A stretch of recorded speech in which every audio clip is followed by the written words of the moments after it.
जीवन की इस आध्यात्मिक यात्रा में थोड़ी देर ठहरकर आइए क्रिश्चियन चर्च भोपाल के साथ मिलकर प्रभु की आराधना करें।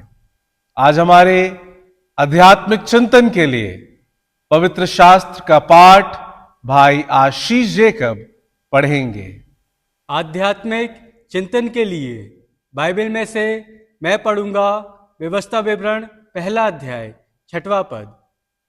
हमारे परमेश्वर यहोवा ने होरेब के पास हमसे कहा था, तुम लोगों को इस पहाड़ के पास रहते हुए बहुत दिन हो गए हैं, इसलिए अब यहाँ से कूच करो।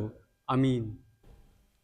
आइए इस नए दिन में जो प्रभु के अनुग्रह के द्वारा हमें मिला, हम उसकी महिमा करें।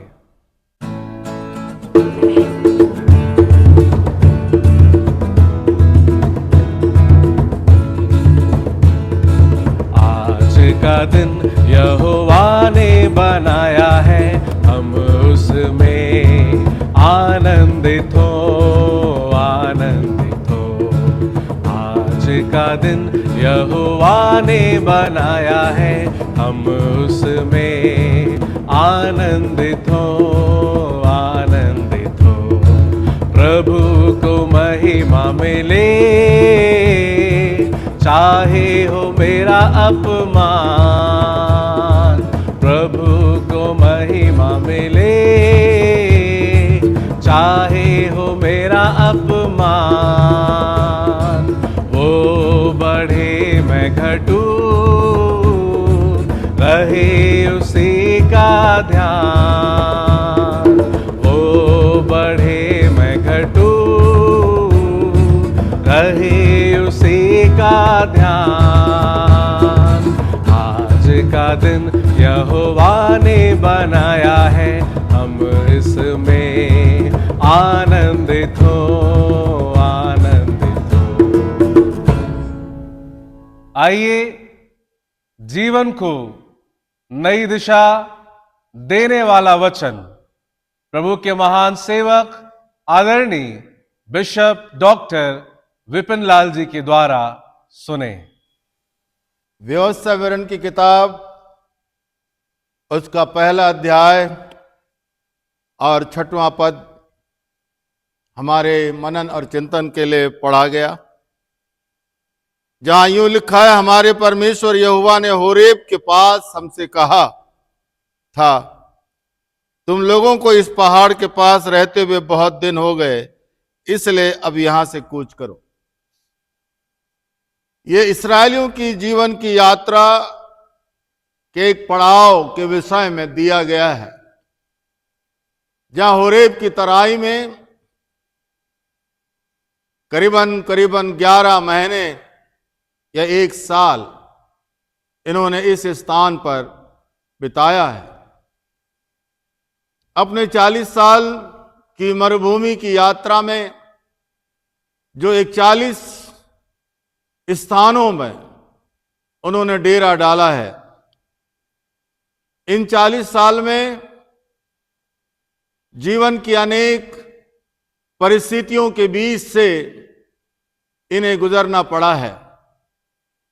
इन 40 साल में परमेश्वर ने अपने सामर्थ को, अपने वायदे को, अपनी इच्छाओं को विभिन्न रीति से इनके जीवन में प्रकट किया है। होरेब बाइबल के अंदर, जिसे अनेक स्थानों में सीनै का पहाड़ भी कहा गया है, इस स्थान पर हैं। और परमेश्वर के वचन में लिखा कि इस स्थान पर रहते हुए बहुत दिन हो गए, इसलिए तुमको यहां से कूच करना है। जब मैं इसे पढ़ता हूं तो मैं पाता कि परमेश्वर न केवल बुलाता है, न केवल परमेश्वर ठहराता है, लेकिन परमेश्वर की हर एक बातों के पीछे परमेश्वर का एक विशेष अभिप्राय, जिससे हम परमेश्वर का मिशन भी कह सकते हैं, उस मिशन को पूरा करने के लिए परमेश्वर विभिन्न आयामों के बीच से होकर अपने लोगों को गुजारता है। होरेब वो स्थान है जहां पर परमेश्वर है, जहां परमेश्वर का वचन है, जहां परमेश्वर के लोग हैं, और एक बड़ा अनुभव परमेश्वर के साथ में गुजरा है। ये उनके जीवन की अच्छाइयां हैं जो उस स्थान पर दी गई हैं। लेकिन आज मैं थोड़ी देर आपसे बात करना चाहता हूं। परमेश्वर कहता है कि तुम्हें इस स्थान से आगे बढ़ना है, इस स्थान से रुकना नहीं है, क्योंकि हमारा उद्देश्य या परमेश्वर का उद्देश्य किसी एक विशेष स्थान के लिए नहीं है कि हम उस स्थान को ही अपने जीवन का मिशन या जीवन का उद्देश्य हम समझ बैठे कि यही मेरा स्थान है। यह परमेश्वर का उद्देश्य केवल हमारे जीवन में उस स्थान में होने वाले चमत्कारों से भरा हो सकता है, लेकिन चमत्कार भी नहीं है। यह स्थान हो सकता है कि हमारे जीवन के लिए बहुत सुलभ और बहुत अच्छे रूप में बीता है, लेकिन फिर भी परमेश्वर कहता है तुम्हें आगे बढ़ना है, तुम्हें आगे बढ़ना है। यह परमेश्वर की बड़ी इच्छा है कि इस्राएली, न केवल इस्राएली परंतु नए नियम की कलीसिया यानी कि आप और मैं भी अपनी जिंदगी में आगे बढ़ें। यह परमेश्वर की इच्छा है। लेकिन मुझे अपने स्वयं के जीवन के बारे में आत्मचिंतन करना पड़ेगा, सोचना पड़ेगा कि मेरा स्थान हो सकता है बहुत अच्छा हो सकता है मेरे स्थान के चारों तरफ मुझे सुरक्षा दिखाई दे रहा हो सकता है मेरे स्थान में मुझे किसी चीज की कमी ना हो सकता है मेरा स्थान मुझे मनभाऊ हो सकता है इस स्थान में मुझे खोने का डर नहीं है। लेकिन उस स्थान के प्रति भी परमेश्वर नाखुश है। लेकिन परमेश्वर कहता है कि तुम्हें इस स्थान से आगे बढ़ना है, तुम्हें इस स्थान से आगे बढ़ना है। एक बार जब मैं अपनी सेवकाई बस्तर जिले में दे रहा था और कई मिशनरियों के साथ में हम इस जंगलों के बीच से होकर गुजर रहे थे, उस जंगलों के बीच से गुजरते समय मैंने अपने मिशनरी भाइयों से पूछा कि हम जिस स्थान पर अपनी सेवकाई दे रहे हैं, क्या आसपास के गांव में भी क्या प्रभु का प्रेम आज तक पहुंच पाया है? तो मिशनरी कहने लगे, बाबू आसपास के गांव में आज तक कोई भी प्रभु के प्रेम को बांटने के लिए नहीं गया है। वहीं पर अपनी साइकिल को रोककर हमने एक पेड़ के नीचे मिशनरियों के साथ थोड़ी देर प्रार्थना की और उस प्रार्थना में अपनी इच्छा को प्रभु के सामने रखा कि प्रभु इस गांव में हमने तेरे प्रेम को बांटा है, लेकिन आसपास के ऐसे बहुत से गांव हैं जहां पर आज तक किसी ने भी तेरे प्रेम को बांटा नहीं है, लेकिन हम उस स्थान पर जाना चाहते हैं। मैं आपको बताते हुए मुझे बड़ी खुशी होती है कि 2 साल की प्रार्थना के बाद में परमेश्वर ने आसपास के गांवों में जाने के लिए प्रभु ने हमारे लिए मार्ग खोला। प्रभु ने हमारे लिए मार्ग खोला। महत्वपूर्ण ये नहीं है कि हमने इस स्थान में मिशनरियों के साथ में बैठकर प्रार्थना की। महत्वपूर्ण ये नहीं है कि हम उस गांव को देखने लगे। महत्वपूर्ण ये नहीं है कि हम उन मिशनरी भाइयों के साथ में बैठकर या खड़े होकर हम सोचने लगे। लेकिन महत्वपूर्ण बात यह है कि परमेश्वर ने उन गांव में जाने के लिए परमेश्वर ने मार्ग खोला। क्यों मार्ग खोला? क्योंकि परमेश्वर की इच्छा है, परमेश्वर चाहता है कि कलीसिया इस संसार में आगे बढ़े। यदि आप प्रेरितों की किताब उसके 2 अध्याय को जब आप पढ़ेंगे तो पाएंगे कि प्रारंभिक कलीसिया यरूशलेम शहर के अंदर रहकर बड़े आनंद के साथ अच्छे रूप में परमेश्वर की आराधना कर रही है, परमेश्वर की महिमा कर रही है। हर रोज विश्वासी प्रेरितों के चरणों के पास में बैठकर परमेश्वर के वचन को सीख रहे हैं। हर रोज वो संगति करते हुए आपस में एक दूसरे के साथ में रोटी तोड़ रहे हैं। लेकिन परमेश्वर नहीं चाहता है कि कलीसिया यरूशलेम में सीमित हो जाए।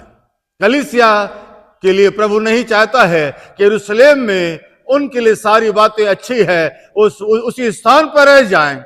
लेकिन परमेश्वर ने कहा कि तुम्हें जगत के छोर तक जाकर सुसमाचार का प्रचार करना है। यह परमेश्वर का मिशन है। आगे बढ़ना परमेश्वर की इच्छा है। और कलाम में लिखा है कि जिस समय तमाम अच्छाइयों के बाद भी कलीसिया एक ही स्थान में रहना चाहती थी, तभी परमेश्वर ने एक आत्मिक विस्फोट किया और उस विस्फोट में स्तेफानुस शहीद हुआ और उस शहीद होने के कारण कलीसिया संसार में फैलती चली गई। परमेश्वर के वचन में लिखा, परमेश्वर ने कहा तुम आगे बढ़ो। मैं एक पासवान होने के नाते 2025 की जब मैं अपनी सेवकाई को देखता हूं तो कई बार मेरी सेवकाई एक सीमित दायरे में, सीमित लोगों के बीच में, सीमित लोगों के द्वारा मेरी सेवकाई सिमट कर रह जाती है। कई बार मुझे बड़ा अच्छा लगता है कि मेरी कलीसिया और कलीसिया से अच्छी है। कई बार मैं सोचता हूं कि मेरी कलीसिया के लोग अन्य कलीसियाओं के लोगों से बहुत अच्छे हैं, जो मुझे बहुत प्यार देते हैं, बहुत सम्मान देते हैं, मेरी सहायता करते हैं।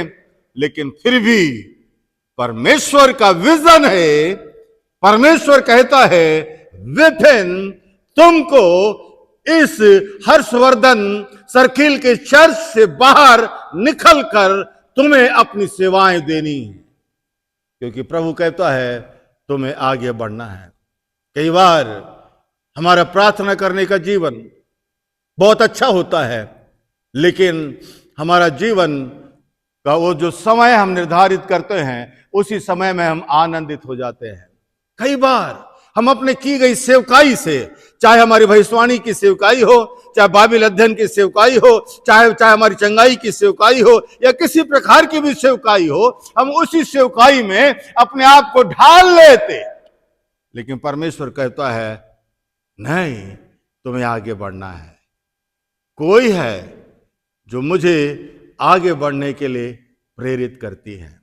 दुनिया में मेरे मित्रों, मेरे अपने भाई और बहन, मेरे अपने सगे संबंधी, मेरे अपने साथ में कार्य करने वाले पासवान भी मुझे कई स्थानों पर आगे बढ़ने में मेरे लिए रुकावट का कारण बन सकते हैं। लेकिन फिर भी पास्टर पगारे का परमेश्वर पास्टर पगारे से कहता है तुम्हें आगे बढ़ना है। आशीष जेकब का परमेश्वर आशीष से कहता है कि तुम्हें आगे बढ़ना है। जो कुछ परमेश्वर ने तुम्हें दिया है, यदि प्रभु ने तुम्हें 500 रुपया दिया है, आगे बढ़ना है, तुम्हारे लिए प्रभु 2000 रखा है।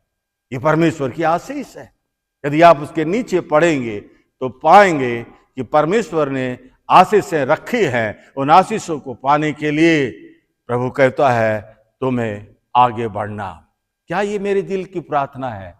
क्या मैं चाहता हूं कि 2026 प्रभु मैं आगे बढ़ना चाहता, मैं आगे बढ़ना चाहता, आप मेरी सहायता करें। यकीन माने परमेश्वर आपके हाथ को पकड़कर आपको आगे बढ़ाएगा।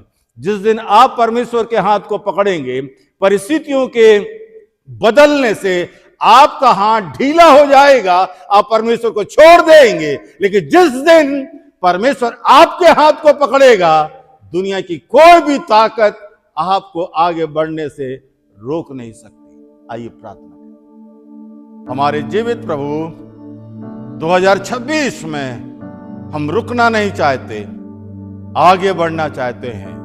हमें से हर एक की सहायता कर।